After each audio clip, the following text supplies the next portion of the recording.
உத்தரவு கேட்டு தான் நான் வெளிநாட்டுக்கே போனோம் அப்படின்னு குடும்பத்தோடு ஒருத்தன் சென்னையிலேருந்து வந்திருக்காயா.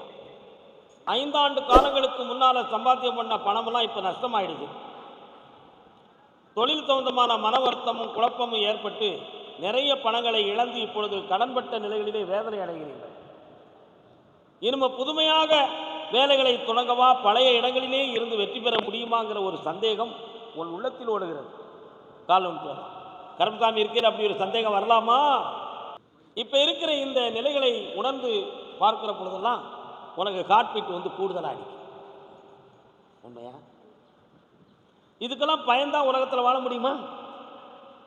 அலை இல்லாத கடல் உண்டா? பசியில்லா வயிறு உண்டா? இமைக்காத விழி உண்டா?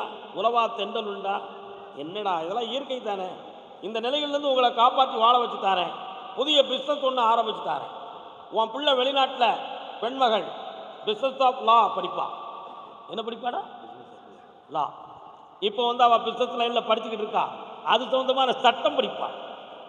உன் மகன் கோல்டு பிஸ்னஸ், சட்ட ரீதியான கோல்டு பிஸ்னஸ் பார்ப்பான்டா. தங்க வியாபாரம் பார்ப்பான். பல கோடிகளை சுமந்து வருவான். கால் விட்டுவாங்க. நிறைந்த செல்வமும் தாரேன், வேலையும் தாரேன், எந்த ஆபத்தும் இல்லாமல் காப்பாற்றேன். ஒரு கேள்வி கேட்டுக்கோ. இன்னொரு 3 மாதங்களுக்கு பிறகு மாற்றம் நடக்கும். செல்வம் பெறுவாய், வெற்றியும் நல்லா இருக்கு.